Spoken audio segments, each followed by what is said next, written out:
Noite tem Baiana no ar, aqui na 89.3. Então vamos agora lembrar que você também, que está ouvindo a gente em qualquer plataforma e pode também interagir com a nossa convidada. Pode participar com a oftalmologista Cláudia Galvão. Agora é só ligar no 3605-7828, se você tem alguma dúvida, pergunta, ou mandar uma mensagem agora no 9409-8840. Tá na hora da entrevista. Entrevista no ar. Ela é oftalmologista e diretora científica da Associação Baiana de Medicina. Boa noite, doutora Cláudia. Boa noite, tudo bem? Tudo bem. Tá ouvindo a gente bem? Tá me ouvindo bem? Estou ouvindo bem. Eu, Fernanda, sim. Edilton, Sim. aqui na Baiana FM. Pronto, agora estamos vendo também. Boa noite, muito obrigado pela sua participação e disponibilidade em responder as nossas perguntas e também as perguntas dos nossos ouvintes através do telefone, das redes sociais e o WhatsApp, viu, doutora Cláudia? Vamos lá.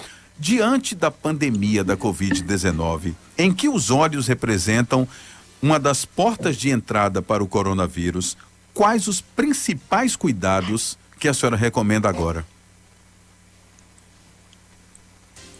Olha, assim, os cuidados são os mesmos que a gente vem recomendando ao longo do tempo. É evitar ao máximo a manipulação aos olhos, né? Eu acho que vocês vão me escutar melhor se eu colocar o fone. Eu vou tentar colocar aqui. Veja se melhora o áudio. Pois bem, estamos escutando, mas vamos lá. Pode falar. Estão escutando? Sim. Joia. Isso. Então, a manipulação dos olhos, né? Principalmente aquela vontade de dar aquela coçadinha que todo mundo fala. Ai, mas coçar o olho é tão gostoso. Aquela coçadinha gostosa. Isso não deve ser feito, né? A gente tem que evitar ao máximo. O olho coça. Às vezes a pessoa tem algum problema de alergia ocular. Ou a pessoa precisa manipular os olhos porque precisa aplicar algum medicamento, porque precisa colocar um produto no olho, seja por causa da profissão, seja porque usa lente de contato, enfim, várias razões. Então, tudo isso tem que ser feito através da higienização adequada das mãos, né? Porque a gente tem secreção ocular, o olho é forrado por dentro pela mucosa, e a mucosa pode ser a porta de entrada do mesmo jeito que a mucosa nasal e a mucosa bucal. Então, o cuidado mesmo, ter cuidado com a manipulação, sobretudo se houver a manipulação da mão em alguma superfície que porventura possa estar contaminada. Agora, doutora, nós notamos que não só, né, na sua área da oftalmologia, mas também em todas as áreas, houve uma diminuição significativa de pacientes procurando, né, os profissionais da área de saúde, seja para fazer acompanhamento médico ou para consulta de rotina, né? Isso tem acontecido muito, isso tem potencializado, por exemplo, o aumento de casos de cegueira ou de outras doenças relacionadas à área dos olhos durante a pandemia, doutora? Infelizmente, sobretudo no ano passado, né? No ano passado a gente pôde observar um agravamento muito significativo de casos de doenças crônicas.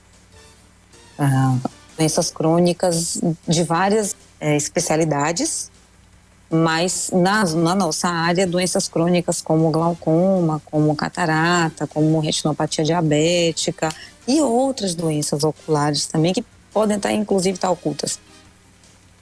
Mas nós observamos piora, sim. Nós não temos ainda a compilação desses dados, mas a gente observa no dia a dia, no atendimento do consultório, que muitos pacientes progrediram, né, evoluíram de forma pior. E às vezes uma doença que é crônica e que pode ser acompanhada de uma forma mais lenta, mais tranquila, mais programada, desprograma e agudiza. E aí você tem que, às vezes, até intervir de uma forma mais abrupta, de uma forma mais emergencial, entre aspas, porque agudizou, porque deixou de seguir. Para você ter ideia, às vezes tem algumas pessoas que simplesmente assim, tudo descontrolei minha vida, então vou deixar até de usar o medicamento. Né? Pessoas que precisam fazer uso de medicamento de forma contínua. Então, larga para lá, sabe? Esquece, deixa de usar. E aí piora e pode até vir a perder a visão, né? E casos como o que eu acabei de citar aconteceram, infelizmente. Doutora Cláudia, é possível os pais identificarem a necessidade de uma criança usar óculos? É possível, sim. É possível os pais perceberem, depende da idade também, mas é possível os pais perceberem as crianças aproximando muitos objetos que elas, né, estão manipulando, por exemplo, ou se aproximando muito da TV, ou a gente apontar uma coisa, né? Por exemplo, eu sou míope e certa feita minha mãe falou assim, pega ali aquela caneta em cima da mesa, e eu não enxerguei a caneta em cima da mesa, e estava com uma distância relativamente que todo mundo enxergava e eu não estava enxergando, porque eu estava com miopia. Então, em determinadas distâncias corriqueiras em que a maioria das pessoas enxergam objetos mais próximos, a criança pode não estar enxergando. Ou a professora na escola é uma peça fundamental, né? A professora pode perceber mudança de comportamento, a criança que não consegue sentar atrás porque fica desatenta, porque não consegue enxergar. A mudança no comportamento da criança na escola pode detectar não só um problema visual, mas às vezes até um problema auditivo também, ou um outro tipo de problema que a criança porventura venha a apresentar. Então a professora é um excelente sinal de alerta. Obviamente também familiares dentro de casa, mas podem perceber sim, os pais atentos, um cuidador, uma babá, um familiar que esteja próximo pode perceber uma mudança na atitude, né? Na forma de manipular um objeto, uma aproximação, às vezes num desvio nos olhos da criança. Agora, doutora, falando a respeito, né, dessa ausência, né, de muitos pacientes nos consultórios oftalmológicos, essa potencialização da utilização de celulares, de TV, né, durante a pandemia, isso tem agravado a saúde dos olhos das pessoas? Eu vou dar um exemplo até sobre mim, que fiquei um tempo sem fazer, como eu fazia meu check-up com oftalmologista todos os anos, fiquei, né, por conta da pandemia, sem visitar o oftalmologista, e quando cheguei lá, descobri que tinha que usar óculos. Até porque durante, né, logo no início mesmo da pandemia, que eu potencializei utilizando muitas vezes o celular e a televisão no escuro, e acho que por conta disso eu tive problemas, né, a ponto de ter que usar óculos. Isso tem acontecido muito, esse excesso dessa carga de usar muita televisão, de celular, e a ausência das pessoas nas consultas com o oftalmologista, isso tem potencializado os problemas na visão das pessoas? Olha, antes da pandemia, a gente já tinha um excesso de exposição digital. A gente precisa fazer esse exercício, essa memória, né?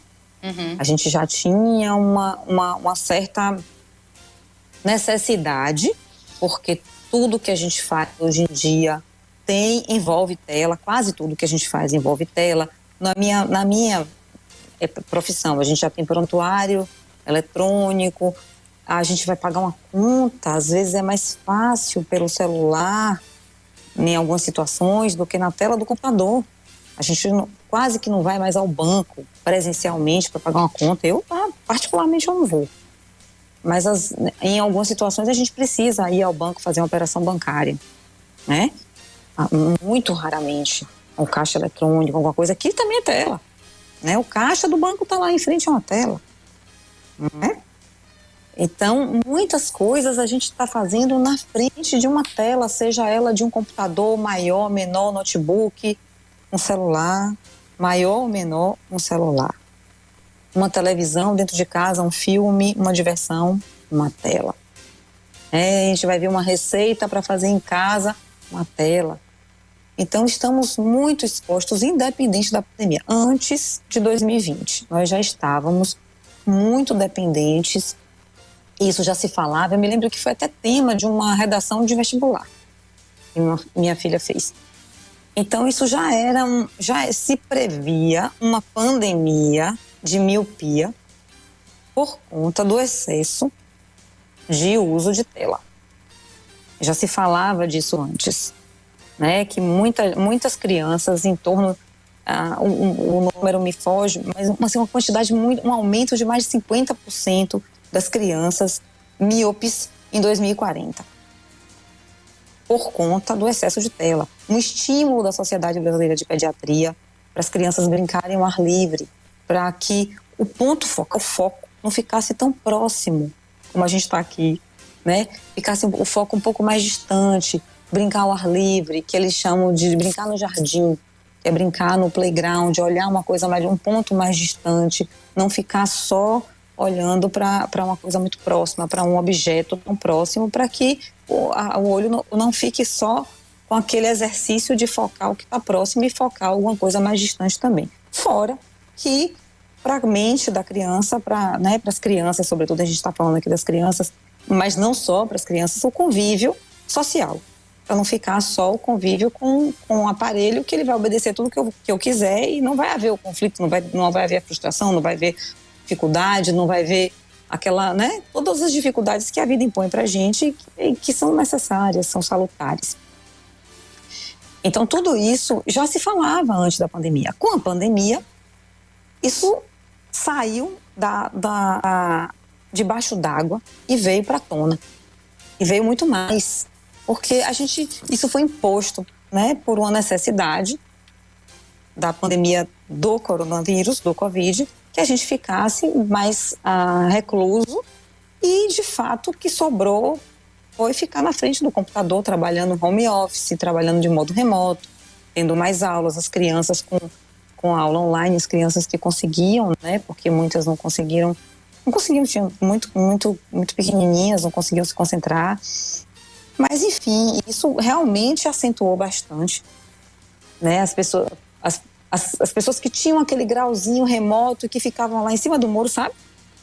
E não manifestavam tanto porque não estavam tão expostas, passaram a manifestar. E talvez tenha sido o seu caso.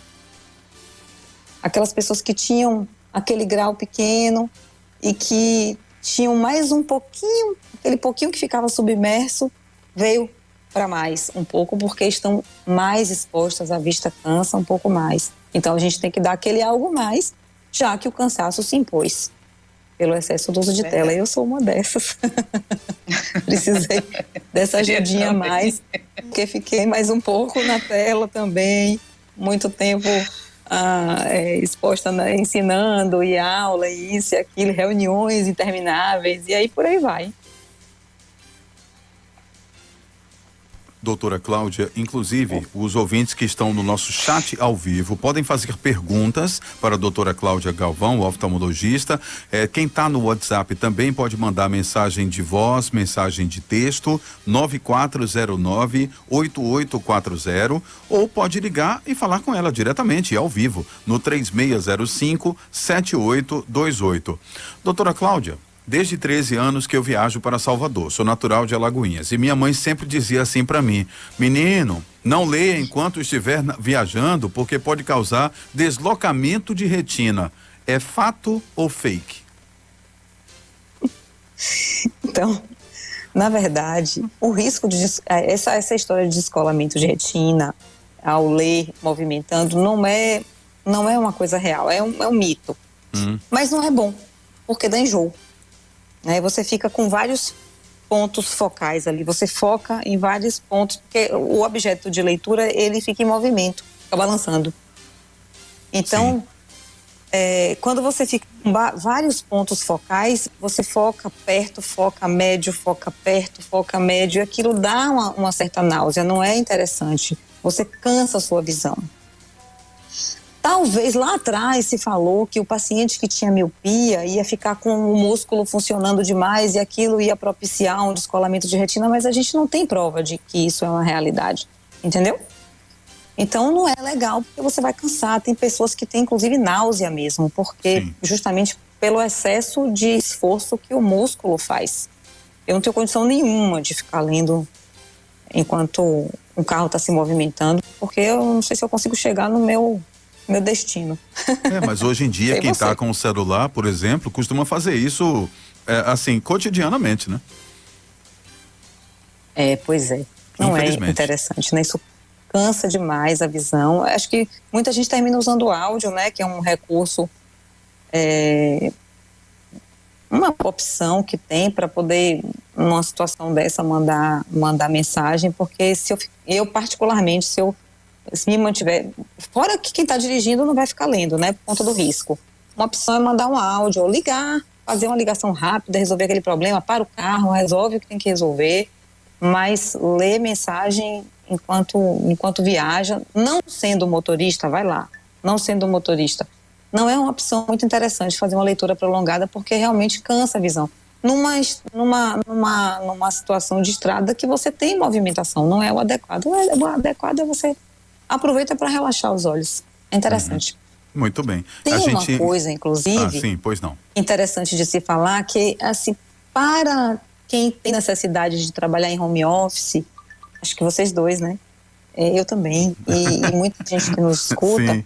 E se for possível, tem uma regrinha que chama, eu até já falei isso algumas vezes, é uma regrinha que chama 20-20-20, tá?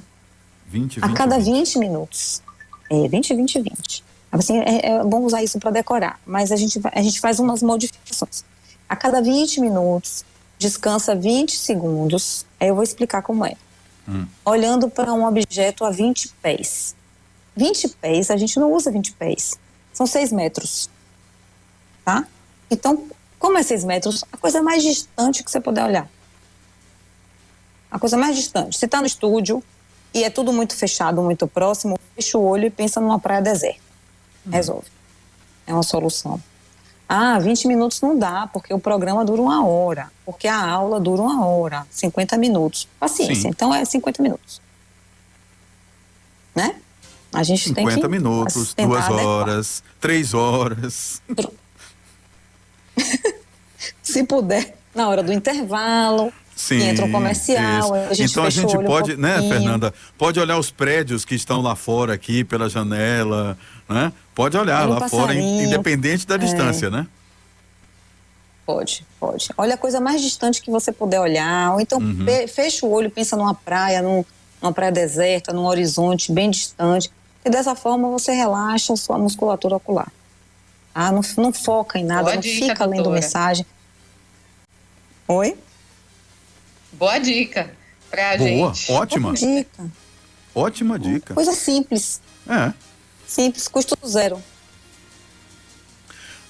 A gente tem a participação do nosso ouvinte, 3605-7828. Alô, boa noite.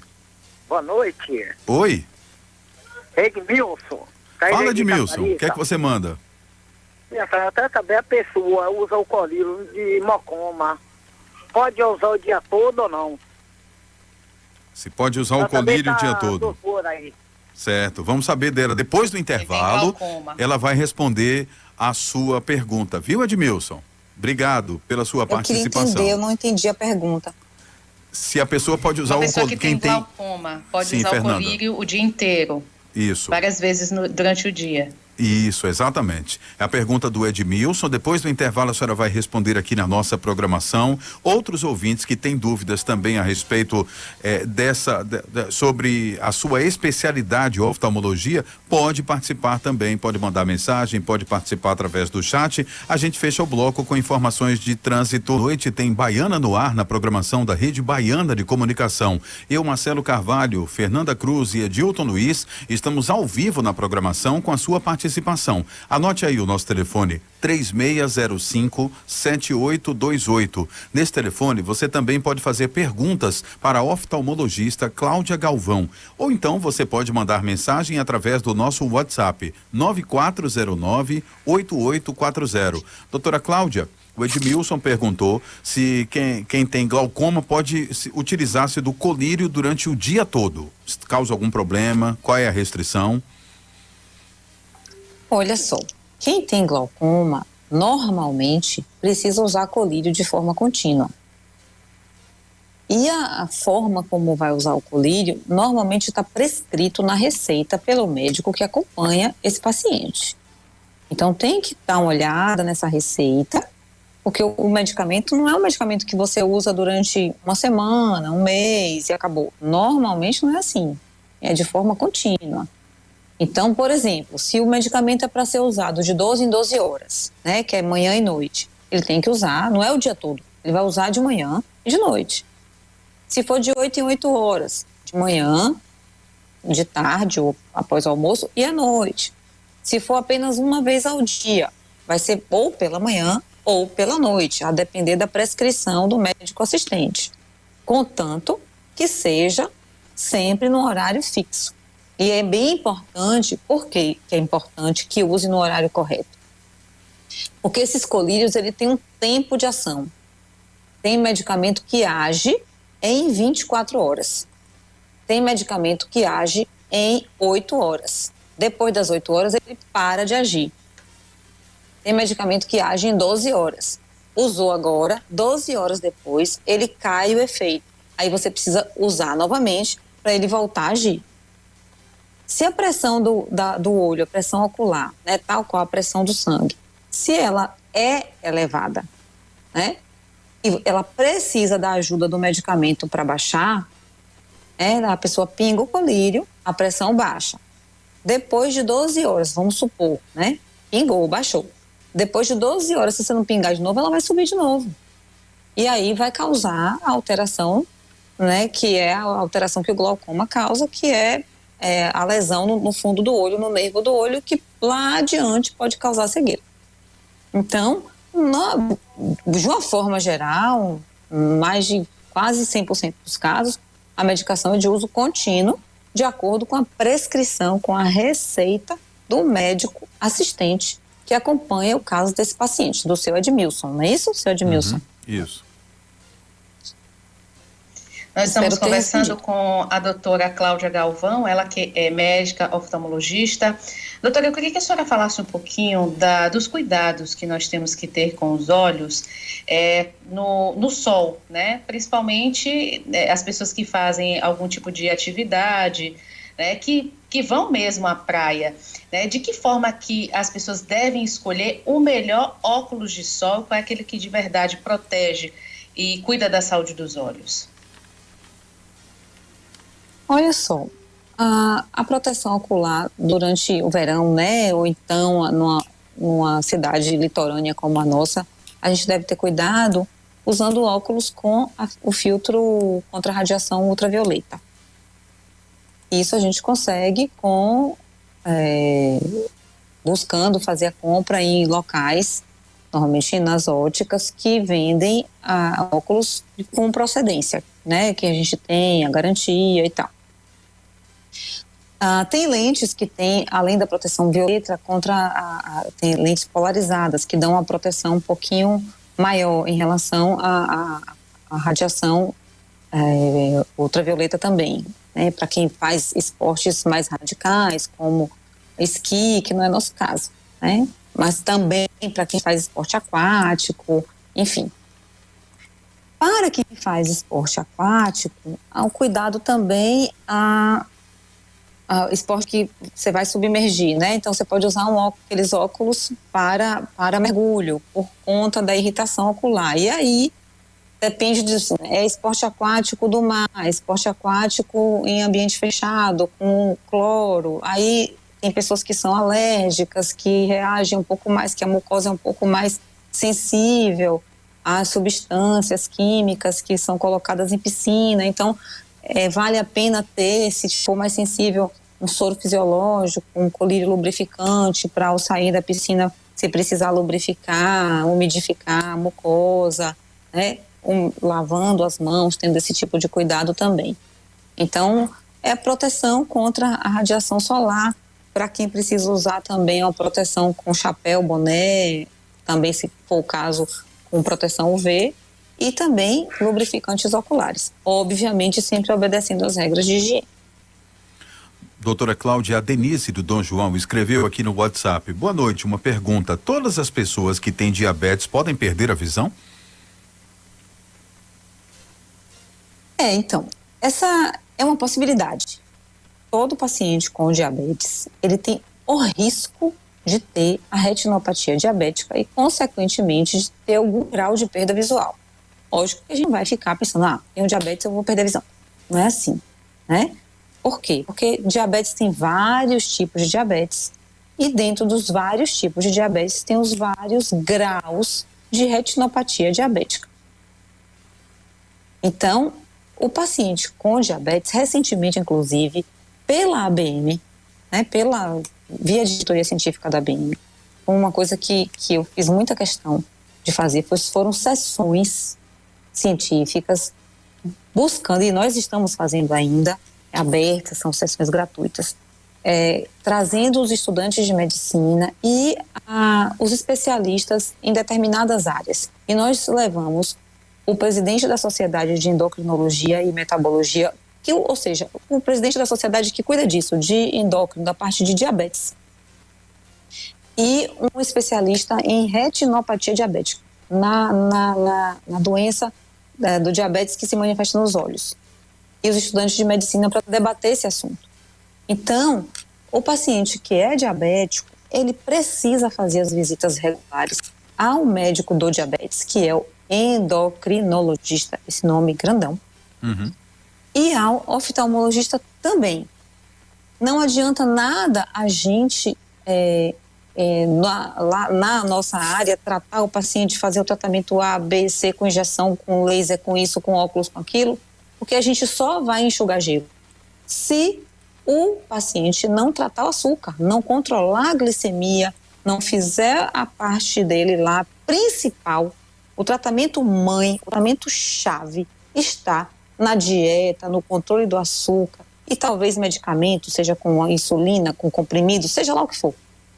Atividade física, bons hábitos de vida, enfim. Todo paciente que tem um diabetes, a depender do tipo do diabetes que ele tenha, às vezes tem que mudar a vida como um todo. Mudar os hábitos alimentares, mudar os hábitos até de caminhar, tudo tem que mudar. Não é fácil, é muito difícil, é fácil falar, muito fácil falar.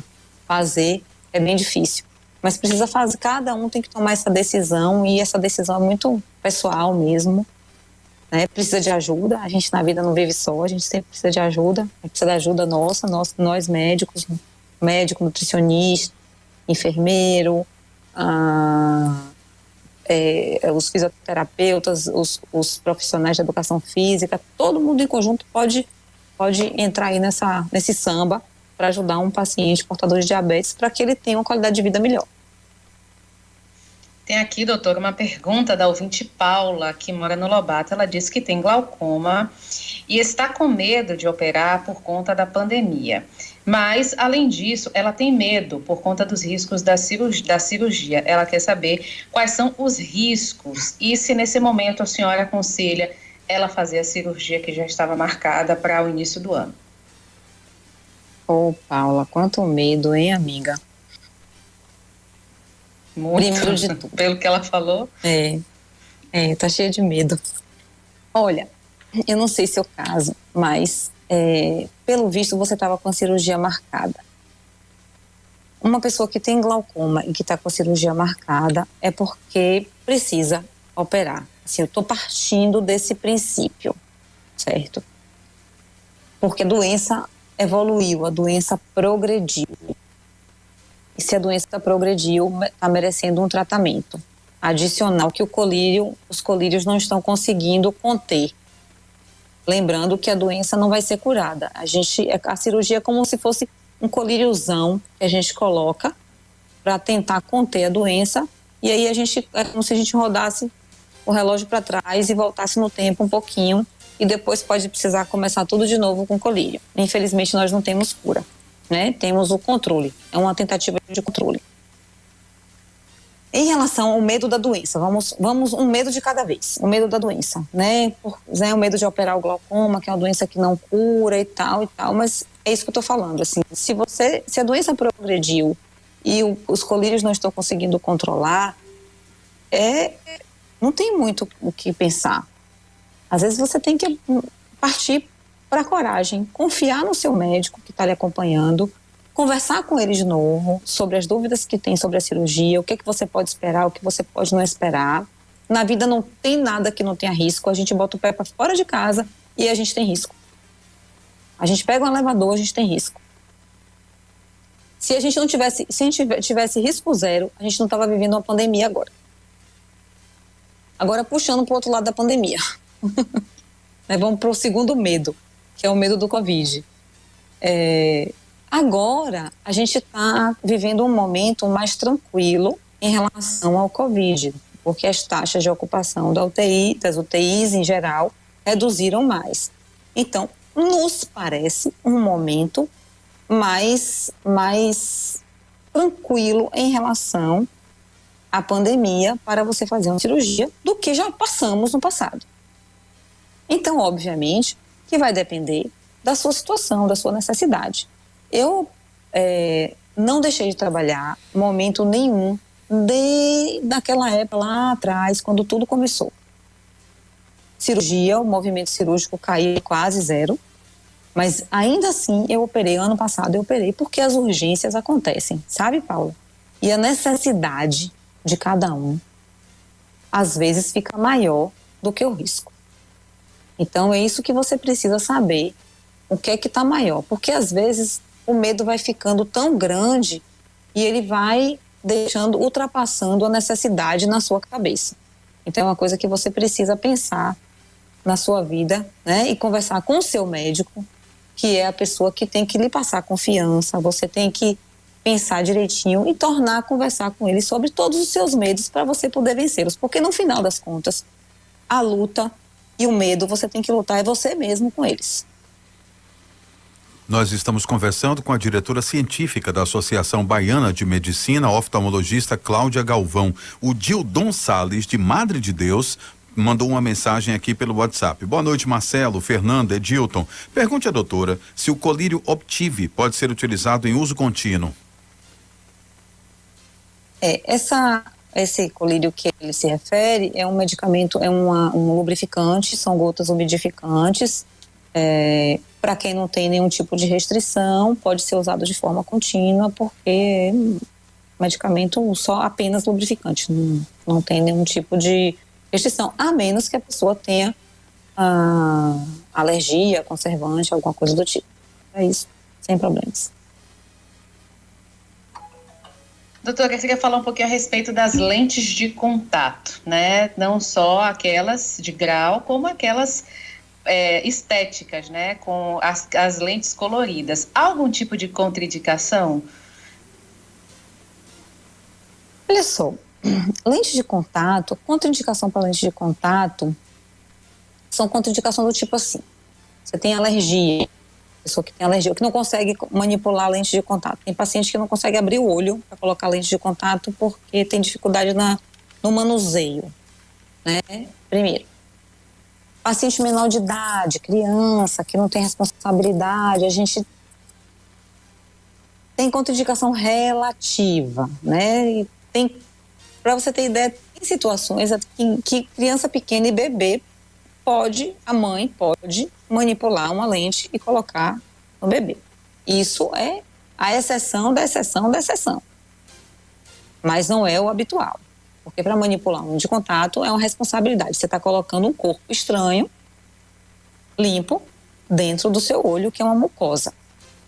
A gente precisa lembrar, nenhuma mucosa fica tão aberta e exposta como o olho da gente. A nossa boca não fica aberta o tempo todo. A gente fala com a boca aberta, mas a gente fecha a boca, né? O nariz, a gente fica tal, a gente respira, mas não fica tão aberto quanto os olhos. O ouvido fica, mas não fica tanto quanto os olhos, né? E com a função que os olhos têm.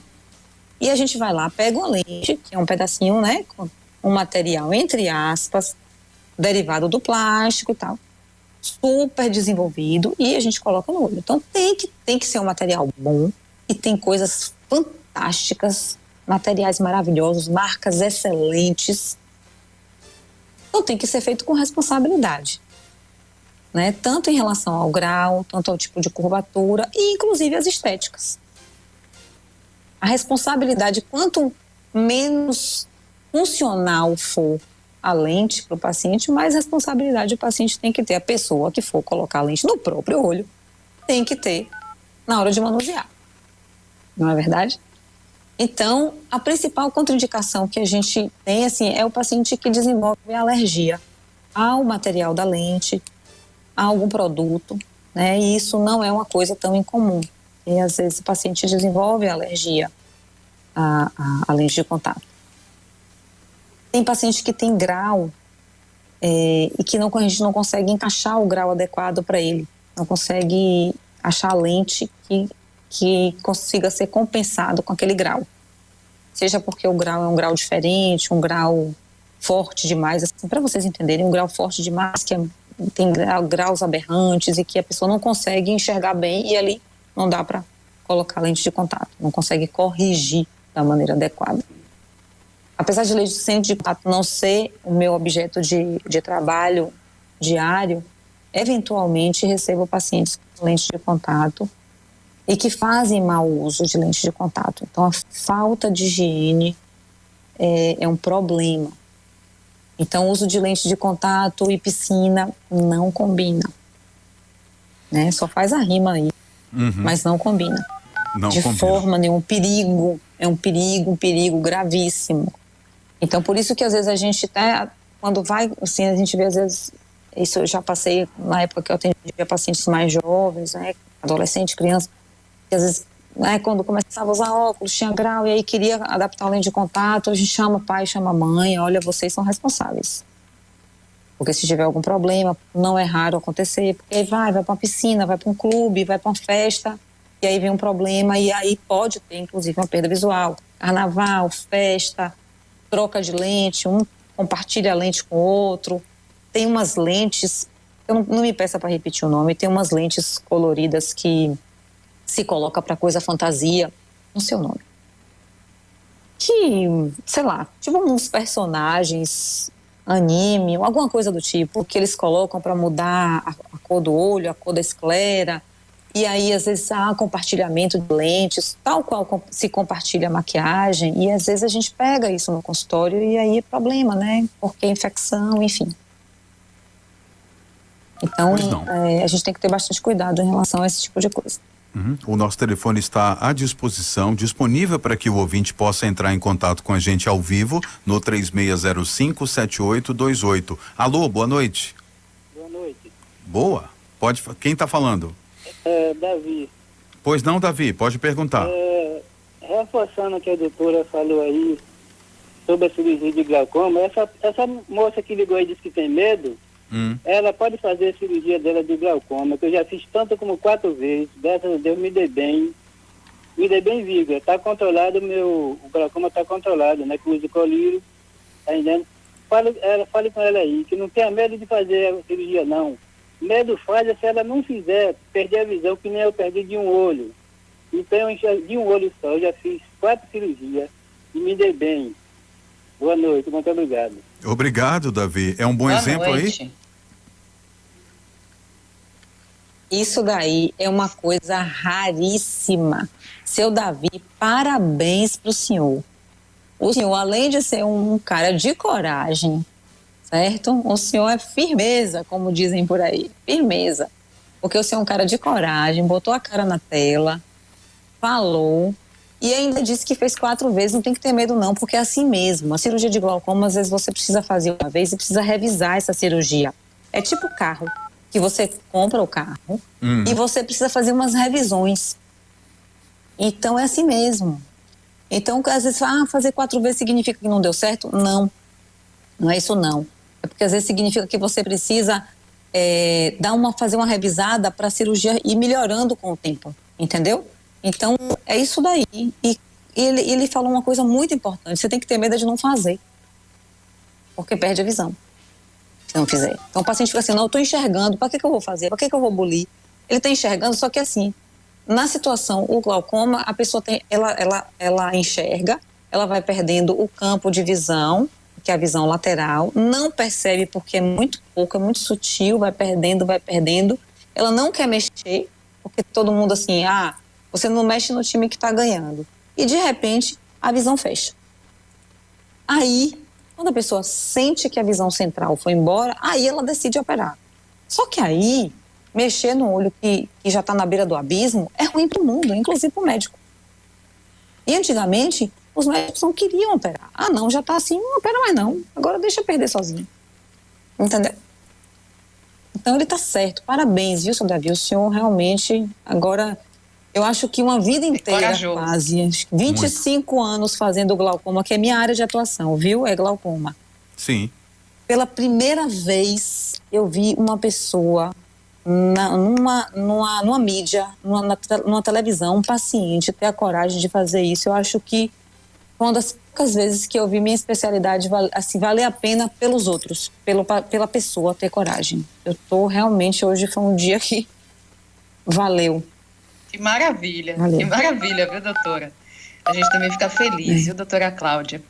Tem uma pergunta aqui, eu achei interessante, da ouvinte, Miriam. Ela disse que é mãe de primeira viagem, mas ela quer saber como é que deve fazer a limpeza dos olhos do bebê dela. O bebê tem 4 meses. Quais são os procedimentos que devem ser usados? Se pode usar algum tipo de produto? Olha, normalmente os pediatras orientam limpar com soro fisiológico ou com água limpa, água fervida e filtrada. Né? Limpa normal, como no banho que ela vai dar, com gás e o algodão. Às vezes a gase é meio, o tecido é um pouco grosseiro, então um algodãozinho que dá aquele chumacinho que molha mesmo, limpa, acabou. No banho, durante o banho, tem o shampoo de bebê, né? O shampoo neutro que ela pode usar, mas evitar que caia a espuminha dentro do olho, mas ela pode limpar ao redor tranquilo, o olhinho, sem problemas. Pois não. Tem mais, o telefone está tocando aí com mais perguntas para a nossa convidada de hoje. Alô, boa noite. Boa noite. Boa. É o seguinte, doutora, eu tenho glaucoma há mais de 50 anos. Eu tenho 61 anos de idade.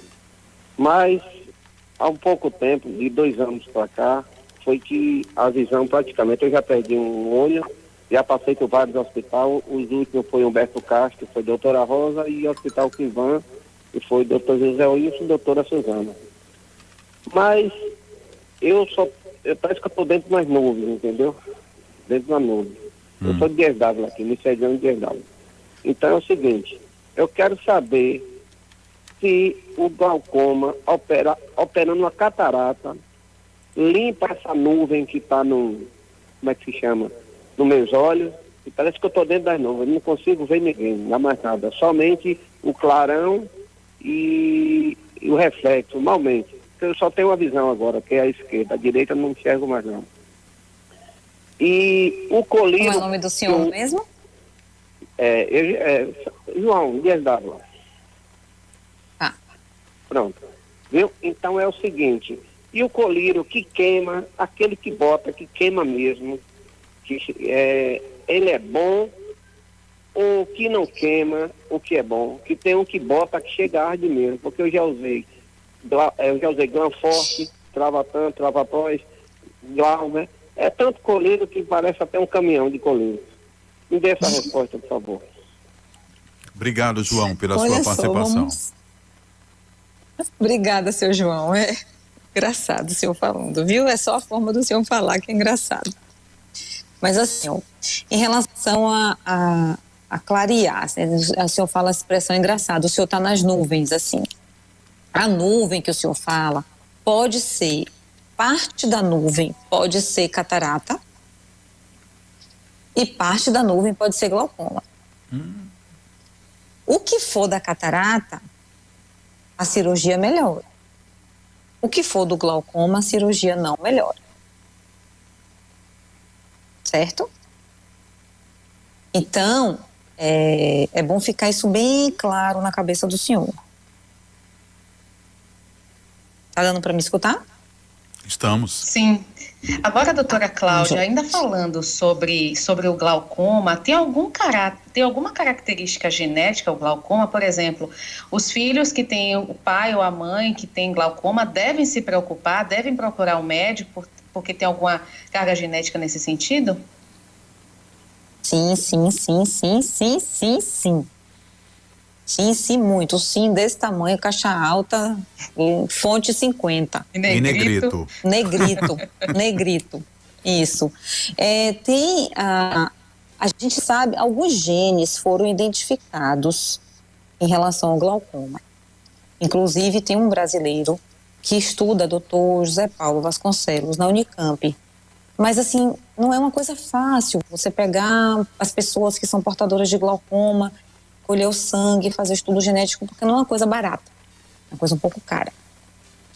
O que a gente sabe é que tem sim, né? Você vê que às vezes no consultório, às vezes a gente pega assim uma família em que você tem 3, 4 irmãos que tem glaucoma, mais o pai, mais o tio, sabe? É uma coisa, um traço genético muito forte.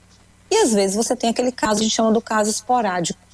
Você tem uma pessoa que tem um tio longe, né?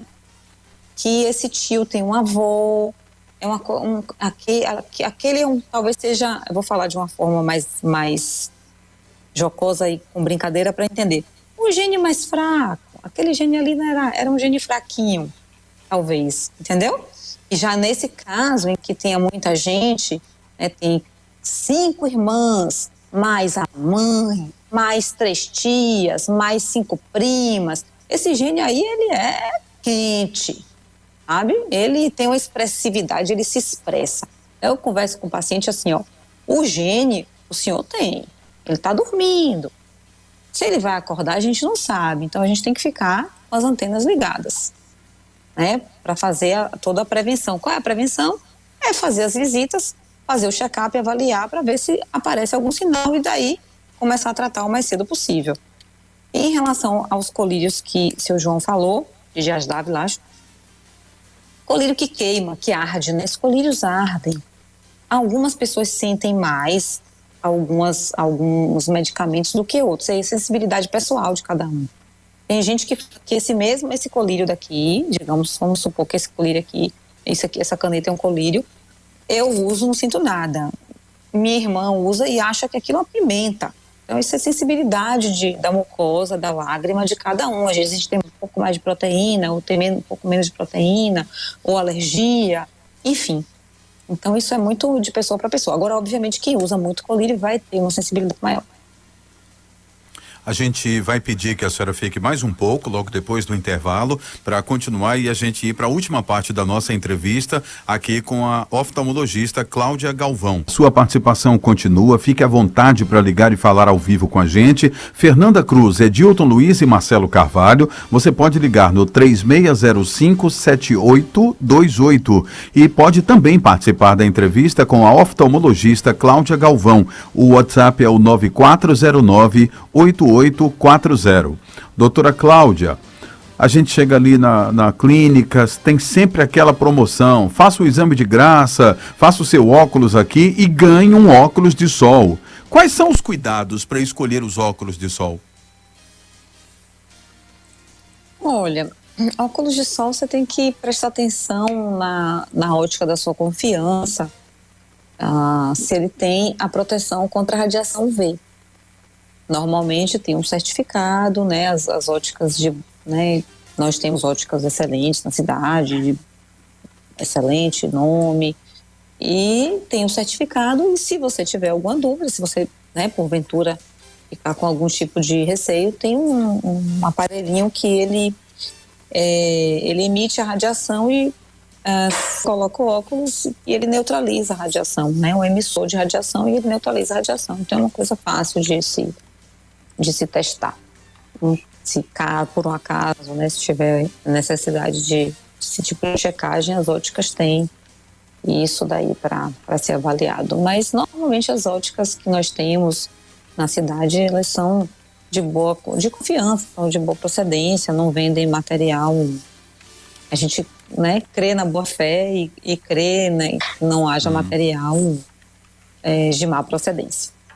Então, deixa eu pedir licença para Fernanda e emendar em relação aos óculos que são vendidos nas farmácias, sem a solicitação de exame. E aí, doutora? Olha, a gente, na verdade, eu não sei como anda a legislação sobre isso. A rigor, óculos tem que ter prescrição médica. Sim. Eu acho que, como nos Estados Unidos é permitido você comprar aquele óculos já pronto, que esses óculos que vendem em farmácia são aqueles óculos de perto, né? Já tem o grau pronto. Isso, exatamente. Né? Aquela coisa mais emergencial. Eu não sei como anda a legislação. Até onde nós sabemos, óculos tem que ser com prescrição médica. Então, a rigor, não é o que se preconiza. Fernanda? Doutora, tem uma pergunta aqui da ouvinte Antônia.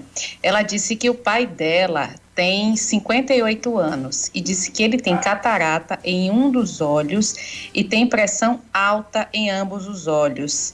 E ela pergunta que se o pai demorar muito de fazer a cirurgia de catarata, pode virar glaucoma. Diz que ele está utilizando o colírio. Olha só.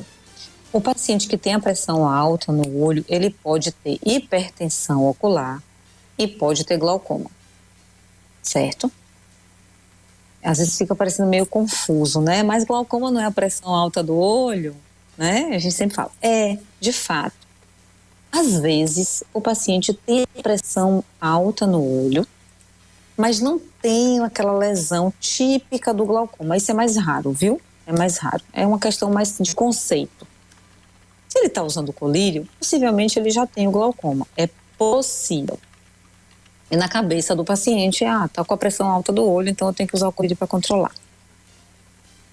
Às vezes, em alguns casos, a catarata dentro do olho, ela aumenta o volume, ela fica um pouquinho gordinha. Também estou usando um termo leigo para me fazer entender.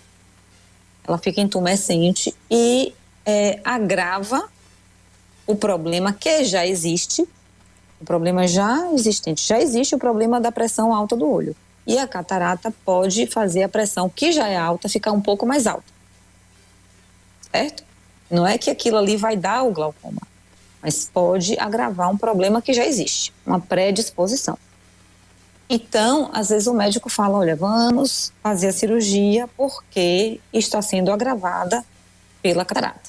Pode ser que seja isso, né? Então, a melhor coisa é voltar ao médico assistente, aquilo que eu falei para aquele paciente lá, aquela paciente que estava com dúvida e tal, acho que foi Paulo. Volta para o médico assistente e tira essas dúvidas. Né? O que está pior? É a pressão? É a catarata? Uma coisa está misturada com a outra. Tem relação? Porque tem, sim. Elas têm relação, tem correlação. Às vezes não tem e às vezes tem. Muitas vezes tem, sim. São muito íntimas uma com a outra. Às vezes precisa fazer a cirurgia das duas coisas juntas. Precisa operar a catarata e mexer na pressão do olho. Fazer a cirurgia da pressão do olho junto, no mesmo procedimento, de forma combinada. Às vezes não, tem que separar, fazer em momentos separados. Tudo isso tem que conversar com o médico assistente, que é o médico de confiança do paciente. É quem tem o histórico dele, é quem já tem lá o hábito de ver o olho do paciente, é quem o paciente já conhece, né, direitinho. Tem que voltar para o médico assistente. Tem a participação do nosso ouvinte aqui. Alô, boa noite. Doutora, foi que ligou para a senhora no instante. Escute bem. Eu já fiz biometria, ultrassom e vários exames lá no Hospital Clivan. É perigoso operar o glaucoma e a catarata junto ou a operação individual? Olha só, foram duas perguntas. Perigoso, risco. Perigoso é uma coisa, sabe? Perigoso é fazer o procedimento em ambiente que não tem higiene. Perigoso é o senhor fazer uma cirurgia sem num local que não tenha preparo, com profissionais que não tenham experiência em fazer aquilo, que não sejam oftalmologistas. Perigoso é isso, sabe? Isso que eu acho perigoso. Agora, risco sempre tem. Toda cirurgia, ela por si, ela tá embutido risco. Se precisa fazer duas em uma, que eu acho que é a pergunta do senhor, fazer cirurgia de catarata e de glaucoma combinadas, tem risco, e o risco é maior porque são duas em uma. Mas, pensando, né, vamos fazer o pensamento reverso. O paciente que tem glaucoma e que vai operar a catarata, ele tem mais risco só pelo fato de ter glaucoma. Se ele for só operar a catarata, ele tem mais risco. Ele é glaucomatoso. O olho do glaucomatoso, ele tem um sistema de filtração dele de produção de líquido de filtração anômalo.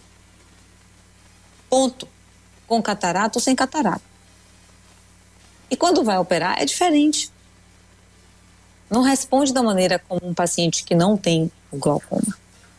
Então, tudo isso volta, né, para o mesmo ponto. Marca com o seu médico assistente e pergunta, vai ter que operar as duas coisas ao mesmo tempo? Ok, vamos lá. Então, vamos tirar as dúvidas, tem que ter bastante repouso. Todo paciente que tem glaucoma e que vai fazer cirurgia combinada tem que ter bastante repouso, tem que ficar quietinho, né? Tanto na hora do procedimento, quanto depois, né? Tem todo um aparato, todo um preparo antes, durante e depois. E tudo isso tem que ser conversado na consulta com o médico assistente. Doutora Cláudia Galvão, oftalmologista, em nome de todos aqui da Rede Baiana de Comunicação, Fernanda, Edilton, toda a nossa produção e dos nossos ouvintes que tiraram diversas dúvidas, nós queremos agradecer e convidá-la para uma próxima oportunidade, porque tenho certeza que Fernanda, eu e Edilton ainda temos muitas perguntas a fazer. Com certeza. Gente, um abraço, não disse, doutora, muito não obrigada, falei? Viu? Gente, boa noite. Eu que agradeço a vocês. Eu acho que eu sempre louvo a iniciativa de tirar dúvidas, que às vezes as dúvidas são tão pequenas, mas tão importantes, às vezes causam um impacto muito grande na vida da pessoa, às vezes é uma cirurgia que a pessoa está na dúvida, às vezes é uma coisa pequena e pode ter um impacto muito grande no dia de amanhã da pessoa. Então eu louvo muito esse tipo de iniciativa, que às vezes parece uma coisa pequena, mas não é. É utilidade pública, é a forma que a gente tem de cuidar da comunidade onde a gente vive. E isso faz parte da nossa responsabilidade social. É da gente cuidar da comunidade onde a gente vive com ações de fato produtivas no intuito de cuidar da saúde da população, com informações de fato úteis e de fato de saúde e de fato que ajudem a promoção de saúde. Então eu gostaria de louvar a Marcelo Carvalho, a Fernanda Cruz, a Edilton Luiz. Muito obrigada, vocês realmente fizeram, acho que uma diferença, e fizeram diferença para mim hoje, profissionalmente, depois de 25 anos de formada. Eu vi, eu escutei eu gostaria até de olhar nos olhos dessa pessoa, porque, e um homem, né, assim, os homens são mais travadinhos, com nada de preconceito, mas eles são mais travadinhos para falar sobre essas coisas. Eu fiquei muito feliz com esse depoimento, muito feliz com esse depoimento, foi uma satisfação o que eu escutei de seu Davi. Eu não vou esquecer esse nome nunca mais, até porque Davi, filho de Salomão. Amém. Ok, amém. Um abraço, doutora, mais uma vez, muito obrigada, viu? E até a próxima aqui com a gente. Boa noite. Até a próxima. Muito bom, próxima. Tchau, gente. Obrigado. Conversamos com a doutora Cláudia Galvão, médica oftalmologista, né, sobre diversos assuntos relacionados à área dela. E ela volta em breve para conversar com a gente. Para tirar outras dúvidas.